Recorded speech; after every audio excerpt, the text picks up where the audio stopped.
बिस्मिल्लाहिर्रहमानिर्रहीम। अस्सलाम वालेकुम। मेरा नाम है बदर तनवीर और आप देख रहे हैं मेरा यूट्यूब चैनल फॉरेक्स विद बदर। काफ़ी दिनों बाद यूट्यूब पे वीडियो अपलोड हो रही है मेरे चैनल से, और टॉपिक है हमारा मास्टर द कैंडल क्लोजिंग। ये चीज़ आप लोगों ने बहुत ज़्यादा सुनी होगी, स्पेशली जो 5-10 साल से 12 साल से जो लोग ट्रेडिंग कर रहे होते हैं वो इस वर्ड का बहुत ज़्यादा यूज़ करते हैं कि कैंडल अगर यहाँ पर, ये एक चार्ट है, कैंडल अगर यहाँ पर क्लोजिंग देती है, किसी भी जगह क्लोजिंग देती है, तो वो ये कह रहे होते हैं किसी भी प्राइस पर, फर्ज करें 10 पर क्लोजिंग देती है तो मार्केट अब 12 पे जाएगी, और अगर डाउन ट्रेंड में है 10 पर क्लोजिंग देगी तो अब ये 8 पर जाएगी। तो इस तरह की वर्डिंग आप बहुत ज्यादा सुन रहे होते हैं, इस तरह के सेंटेंसेस कि मार्केट अगर यहाँ पे क्लोजिंग देती है तो अब इसको यहाँ पे जाना चाहिए, इस तरह से। और बहुत से जो लोग फॉरकास्ट कर रहे होते हैं, इवन कि मैं भी जो फॉरकास्ट कर रहा होता हूँ उसमें भी आपने देखा होगा ये वर्ड सुनते हुए कि मार्केट अगर ये कैंडल यहाँ पे क्लोजिंग दे देती है तो इसके बाद जो है मार्केट यहाँ तक जा सकती है। तो ये कैंडल क्लोजिंग क्या है, इस पर ऑलरेडी 2 वीडियोस अपलोड हो चुकी हैं और ये तीसरी वीडियो है, और बहुत ही जबरदस्त वीडियो है। इसको आप जब कंप्लीट देखेंगे तो आपको खुद आइडिया हो जाएगा, और एक पूरा मेथड है, इसको यूज करके मैं आपको बताऊं। ट्रेडिंग करते हैं लोग, इवन के अभी भी मैं ऐसे लोगों को जानता हूं जो 5-10 10 साल से ट्रेडिंग कर रहे हैं, वो सिर्फ इसी चीज को देखकर ट्रेडिंग करते हैं। लेकिन आपने अपना ट्रेडिंग प्लान खुद डेवलप करना होता है, अपनी ट्रेडिंग स्ट्रेटजी खुद डेवलप करनी होती है। मैं आपको यहाँ पर सिखाऊंगा। अच्छा, ये mastering the candle closing basically है इस तरह की चीज, टेक्निकल एनालिसिस जैसे होता है। फर्ज करें एक जो एग्जांपल मैं हमेशा से देता हूँ कि जैसे आम दुनिया की एग्जांपल है कि बादल आएंगे तो बारिश होगी। ये प्रोबेबिलिटी मस्ट होती है कि बारिश का ताल्लुक क्लाउड से जो है डायरेक्टली जुड़ा हुआ है, यानी कि बारिश तभी हो सकती है जब बादल आते हैं। लेकिन बाजुकात ऐसे भी होता है कि बादल आते हैं और बारिश नहीं बरसती। तो टेक्निकल एनालिसिस में भी जो प्रोबेबिलिटीज होते हैं या जितनी भी स्ट्रेटजीज और मेथड्स होते हैं इनमें भी यही प्रोबेबिलिटी होती है, लेकिन 80-90% तक सक्सेस रेशो होना चाहिए किसी भी मेथड का। चूंकि फिर जब आप प्रैक्टिकल करने जाते हैं तो उसका इमोशंस इन्वॉल्व हो जाती हैं, 10-15% उसकी परसेंटेज वैसे भी डाउन हो जाती है। तो चलते हैं मार्केट में और जाकर देखते हैं कि candle closing, master the candle closing, इसको किस तरह से देखा जाता है, किस तरह स्प्रेड किया जाता है, आपने इसको कैसे देखना है। वीडियो को शुरू करते हैं उससे पहले चैनल को सब्सक्राइब कर दें और बेल आइकन को प्रेस कर दें ताकि हर नए आने वाली वीडियो का नोटिफिकेशन आपको मिल सके। अच्छा, ये बेसिकली चीज इस तरह की है कि यहाँ पर आप, इसमें होता इस तरह से है कि दो चीजें मैं यहाँ पर आपको लिखकर भी बताता हूँ। 3 चीजों में बहुत ज्यादा कंफ्यूजन होती है। एक है उसमें से ब्रेक ऑफ स्ट्रक्चर, ये कुछ चीजें इससे बिल्कुल आपको क्लियर हो जाएंगी। ब्रेक ऑफ स्ट्रक्चर, और इसके बाद एक और चीज मोमेंटम शिफ्ट का जो लफ्ज मैं बहुत ज्यादा यूज करता हूँ, मोमेंटम शिफ्ट। अच्छा, मोमेंटम शिफ्ट के बाद आप आ जाएं मोमेंटम शिफ्ट और ब्रेक ऑफ स्ट्रक्चर, और फिर एक और जो चीज होती है फेक ब्रेकआउट भी जिसे आप लोग कहते हैं, फेक ब्रेकआउट या स्टॉप लॉस हंटिंग आप जिसे कहते हैं। या अभी थोड़े मजीद टर्म्स आ गई हैं, सेल साइड लिक्विडिटी और बाय साइड लिक्विडिटी ग्रैब के जो टर्म है। तो ये सारी जो चीजें हैं ना इससे क्लियर हो जाती हैं, मतलब बहुत ज्यादा क्लियर हो जाती हैं, ये अगर आपको कैंडल की क्लोजिंग का आइडिया हो। सबसे पहले जो है ब्रेक ऑफ स्ट्रक्चर, इस लिहाज से ये वीडियो बहुत इंपॉर्टेंट होने वाली है कि ब्रेक ऑफ स्ट्रक्चर और मोमेंटम शिफ्ट और फेक ब्रेकआउट, इन तीनों के बारे में भी आपको कंफर्म हो जाएगा कि इनको कैसे पहचाना जाता है।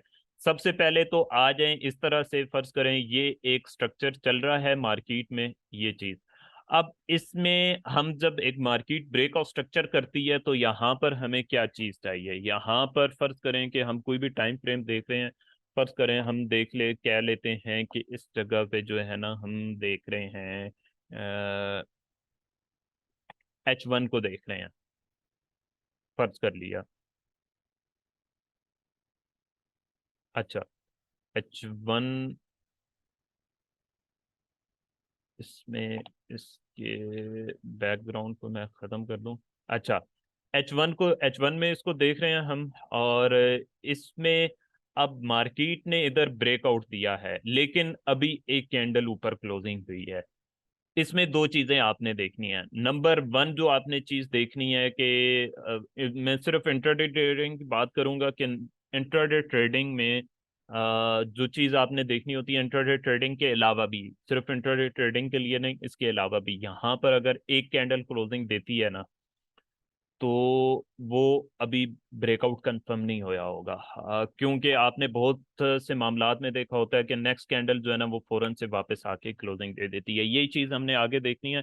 लेकिन मैं आपको ब्रेक ऑफ स्ट्रक्चर यहाँ पे कंफर्म कर दूं कि ताकि ये चीज भी आपके साथ साथ में क्लियर हो जाए कि 2 से 3 कैंडल्स या 4 कैंडल्स, जितनी कैंडल्स जो है ना इस स्विंग से बाहर क्लोजिंग देंगी ना, उतना ज्यादा ये ब्रेक ऑफ स्ट्रक्चर कंफर्म होगा और उतना ज्यादा जो है ना इसकी प्रोबेबिलिटी बढ़ेगी। फिर एक और चीज होती है, और वो ये कि जितना ऊपर, मतलब फर्ज करें ये 30 पिप्स ऊपर है, अगर 60 पिप्स ऊपर क्लोजिंग देता है तो फिर कंफर्म ब्रेकआउट स्ट्रक्चर होगा। ये सारी प्रोबेबिलिटीज होती हैं। जितना ब्रेकआउट करेगा और जितना बायर कैंडल ज्यादा क्लोजिंग करेगा, उतनी ज्यादा इसकी जो प्रोबेबिलिटी होती है वो बढ़ती रहती है। तो ये जो है ना ब्रेक ऑफ स्ट्रक्चर और मोमेंटम शिफ्ट को इस तरह से आपने पहचाना होता है। तो कैंडल क्लोजिंग इस तरह से को हम किस तरह से देखते हैं, वो इस तरह से देखते हैं कि आपने अक्सर देखा होगा कि ब्रेक ऑफ स्ट्रक्चर होता है, और इसको आपने टू कैंडल रिजेक्शन के साथ मिलाकर देखना है। टू कैंडल रिजेक्शन वाली वीडियो भी आप जाकर देखिएगा लाजमी। अच्छा, ये फर्ज करें कि ब्रेक ऑफ स्ट्रक्चर हुआ है यहाँ पे, लेकिन नेक्स्ट कैंडल अगर वापस आके क्लोजिंग दे देती है ना इसी एरिया में, तो ये कैंडल क्लोजिंग की कंफर्मेशन होती है। तो इससे हम अंदाजा लगाते हैं कि ये एक तो फेक ब्रेकआउट था, और देन हम यहाँ से फिर सेल की ट्रेड एग्जीक्यूट करते हैं। तो ये बेसिकली कैंडल क्लोजिंग आप कह लें कि ये चीज होती है बेसिकली। और फिर इसमें एक और स्विंग्स मैटर करते हैं बहुत ज्यादा, और स्विंग्स की जो विक्स और बॉडीज होती हैं, स्पेशली बॉडीज, वो बहुत ज्यादा मैटर करती हैं। ये हल्का फुल्का इसका मैंने आपको यहाँ पे दिया था। अब यहाँ पर आकर देखते हैं, इसमें मैं आपको बताता हूँ कि ये ट्रैप किस तरह से किया जाता है इसमें। ये देखें, ये सबसे पहले एक इसकी एग्जांपल है ये। अब यहाँ पर रिटेलर को क्या दिखाकर फंसाया गया है कि यहाँ पे ब्रेकआउट हो चुका है। लेकिन जिन लोगों को कैंडल क्लोजिंग की इंपॉर्टेंस का पता होता है, मैं अक्सर आपने लाइव सेशन में मेरे देखा होगा कि मैं कह रहा होता हूँ कि यार नेक्स्ट कैंडल की क्लोजिंग का वेट कर लेते हैं, या H1 की कैंडल की क्लोजिंग का वेट कर लेते हैं। बेसिकली वो यही चीज होती है। अब ये एक स्विंग था और ये एक जोन था। इसमें इस तरह से आप जोन्स भी ड्रॉ कर सकते हैं। इब्तदा में प्रैक्टिस की हद तक, जब तक प्रैक्टिस करें आप बेशक ये ड्रॉ करते रहें, अदरवाइज इस तरह से बहुत ज्यादा लाइंस खींचने की मैं आपको बहुत ज्यादा लाइनें लगा देने की, चार्ट को गंदा करने का एडवाइस नहीं करूंगा। लेकिन इब्तदा में आप इसको प्रैक्टिस करने के लिए ये चीज कर सकते हैं और करें। अच्छा, इसमें ये कैंडल ने बायर क्लोजिंग दी, लेकिन नेक्स्ट कैंडल ने फौरन से अंदर क्लोजिंग दे दी। अब ये बेसिकली इसमें हम जो है शॉर्ट टाइम फ्रेम में जाके भी एंट्री ली जा सकती है, इधर से भी एंट्री ली जाए तो 1 बाय 1 की आराम से ट्रेड बनती है इस तरह से। फिर आगे हम चले जाएं इसमें, मजीद मैं आपको एक चीज दिखाऊं, और वो है ये कितनी जबरदस्त। ये यहाँ पे क्लियर लग रहा है कि फेक ब्रेकआउट हो चुका है इस कैंडल की हद तक। हम नेक्स्ट कैंडल को भूल जाएं, ये 11 बजे वाली कैंडल को अगर भूल जाएं, तो पहले वाली कैंडल में कंफर्म ये लग रहा है 100% कि ये जो है ना ब्रेकआउट है। इसको थोड़ा सा मैं नीचे कर दूं, ये इस जगह पे। लेकिन अब जे अब के बाद अगर आपके साथ ऐसे होता है, तो होपफुली आप इस ट्रैप को फौरन से पहचान देंगे कि आप नेक्स्ट कैंडल को देखें, H1 की कैंडल को, उसने वापस आके इसी एरिया में क्लोजिंग दी है, और यहाँ से मार्केट जो है ना वो डायरेक्ट ऊपर चली गई है। इस जगह पे आप जो है ना आपको मोमेंटम शिफ्ट भी मिल जाएगा। अच्छा, इसी तरह से आप चले जाएं यहाँ पर, ये एक एग्जांपल है क्लियरली। इसमें बेसिकली होता क्या है कि जो एरियाज होते हैं, ये जोन्स होते हैं प्रॉपर, एक तरह से आप कह लें कि ये स्पोर्ट रेजिस्टेंस की तरह काम करते हैं, लेकिन 100% ये स्पोर्ट रेजिस्टेंस नहीं होती। स्पोर्ट रेजिस्टेंस एक रिटेलर कंसेप्ट है। ये एक डिफरेंट कंसेप्ट है बिल्कुल। ये एक एरिया था, आप इसमें इस तरह से इसको मार्क कर सकते हैं, विक्स को इंक्लूड करना चाहें विक्स को, लेकिन ये यहाँ पे चूंकि कैंडल्स की क्लोजिंग है हम इसको इस तरह से मार्क करेंगे। अब ये देखें H1 ने ऊपर क्लोजिंग थी, इसकी कंफर्मेशन कैसे करते हैं, अब ये चीज़ हमने यहाँ पे आके देखनी है। कंफर्मेशन इसकी इस तरह से करते हैं कि किसी भी एरिया ने किसी भी वक्त मार्केट ने किसी एरिया को ब्रेक किया, अब जैसे यहाँ पे इस एरिया को मार्केट ने ब्रेक करके अंदर क्लोजिंग दी है इस पूरे एरिया में, और यहाँ पे एक तो हमें टू कैंडल रिजेक्शन चाहिए। यहाँ पे अगर नेक्स्ट कैंडल भी ऊपर क्लोजिंग दे देती तो हमें फिर कंफर्म हो जाता कि अब मार्केट रिट्रेस अगर करती भी है तो उसने नेक्स्ट ट्रेवल करना है ऊपर की जानेब। लेकिन क्या हुआ कि नेक्स्ट कैंडल ने फौरन से वापस जाके क्लोजिंग दे दी है, तो इससे ये चीज हमें कंफर्म हो गई कि अब मार्केट उसी जोन में ट्रेवल करना चाह रही है। तो टू कैंडल रिजेक्शन और इस चीज को आप मिला के ट्रेड करें, आपको हैरत अंगेज जो है रिजल्ट्स मिलेंगे। इसी तरह से आप आ जाएं यहाँ पर, ये एक एरिया था, ये देखें ये एक स्विंग था। अच्छा, इस स्विंग में आप देखें कि उन्होंने ट्रैप कैसे करने की कोशिश की है कि ये कैंडल बायर उन्होंने क्लोजिंग करवाई, नेक्स्ट कैंडल वापस आई और उसने अंदर ही क्लोजिंग दे दी दोबारा से इसी जोन में, और मार्केट वहां से डायरेक्ट नीचे।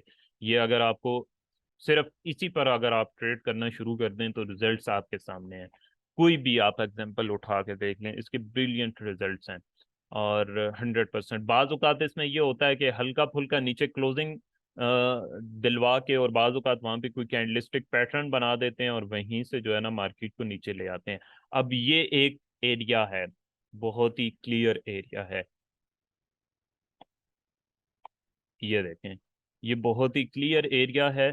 और इसमें आप देखें कि दो तीन ट्रैप्स हैं। ये एक ट्रैप है, सबसे पहले इन्होंने यहाँ पे फेक ऑर्डर ब्लॉक बनाया और यहाँ पर ये जो है ट्रैप था कि ये ऑर्डर ब्लॉक बनाया, यहाँ पे रिट्रेसमेंट पे रिटेलर्स ने बाय किया होगा ज़्यादा से ज़्यादा, लेकिन जिन लोगों को ये कैंडल की क्लोजिंग की इंपॉर्टेंस पता है, कैंडल ने क्लोजिंग भी ऑर्डर ब्लॉक के अंदर दी है यानी कि ऑर्डर ब्लॉक फेल हो चुका है, वो यहाँ से सेल इसको करके कितने मार्केट में से कितना प्रॉफिट जनरेट कर सकते हैं।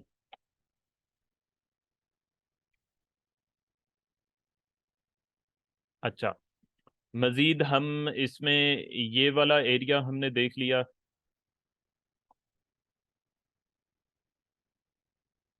अब हम इसमें ये इससे कबल हम ये वाली जगह पे भी देख चुके हैं, और यहाँ पर ये भी देखें आप, यहाँ पर एक स्विंग था और इस स्विंग के भी ऊपर क्लोजिंग देकर उन्होंने यही फेक ब्रेकआउट दिखाने की कोशिश की, लेकिन नेक्स्ट कैंडल ने वापस जाके क्लोजिंग दी है इस जगह पे, तो नीचे वापस जाके क्लोजिंग की, मार्केट ने रिट्रेसमेंट की। अच्छा, यहाँ पे बार बार जो है ना ट्रैप करने की कोशिश की है, ये फिर से ट्रैप करने की कोशिश की है बुलिश ब्रेकआउट के नाम पे, और वहां से डायरेक्ट वो उसको नीचे ले गए हैं। फिर इसी तरह से इवन के आप यहाँ पर देखें, ये जो न्यूज़ के वक्त में ये एक पूरा जोन था इसका, ये एक पूरा जोन था इसका। अब इन्होंने न्यूज के वक्त ऊपर ले जाके क्लोजिंग दी, लेकिन नेक्स्ट कैंडल ने क्या किया, वापस आकर इसी एरिया में क्लोजिंग दे दी, तो मार्केट वहीं से डायरेक्ट गिरी है, और इवन के ये जो फेक ऑर्डर ब्लॉक था इसको भी उन्होंने ब्रेक कर दिया डाउन साइड पे। फिर यहाँ पे मार्केट ऊपर आई है, यहाँ पे फिर उन्होंने इस तरह का ट्रैप करने की कोशिश की है। लेकिन जिन्हें कैंडल की क्लोजिंग का पता है या ये चीज जिन लोगों ने सीखी हुई है वो इस ट्रैप में नहीं आ सकते। इंशाल्लाह होपफुली इस पर भी आप प्रैक्टिस करेंगे और आप इस ट्रैप में नहीं आ पाएंगे। तो ये थी आज की video. Stay connected with us एक न्यू वीडियो के लिए। बाकी चैनल को सब्सक्राइब कर दें, बेल आइकन को प्रेस कर दें, और एक नसीहत मैं हमेशा करता हूँ और वो ये कि अगर आप इंट्राडे ट्रेडर हैं तो एक से दो एक दिन में ट्रेड लें। ये लेकर देखें। साइकोलॉजी ये कहती है, ह्यूमन साइकोलॉजी ये कहती है कि साइंस ये कहती है कि इंसान एक दिन में दो इमोशनल डिसीजन कर सकता है। और इसको अगर आप मेरी स्ट्रेटजी से मिलाएं कि एक दिन में एक से दो ट्रेड्स लेनी चाहिए तो ये बिल्कुल परफेक्ट बैठता है। एक से दो अगर आप एक दिन में ट्रेड लेते हैं तो आपको लॉस के खतरे बहुत कम हो जाते हैं। बेसिकली होता ये है कि revenge trading trading over trading ये तभी होती है जब हम बहुत ज़्यादा ट्रेड्स ले रहे होते हैं, और हमें जब इस चीज़ का आइडिया नहीं होता कि हम इमोशनल डिसीजन कर ले रहे हैं या हम कूल माइंडेड डिसीजन ले रहे हैं। तो मिलते हैं आपसे अगली वीडियो में, तब तक के लिए अल्लाह हाफिज।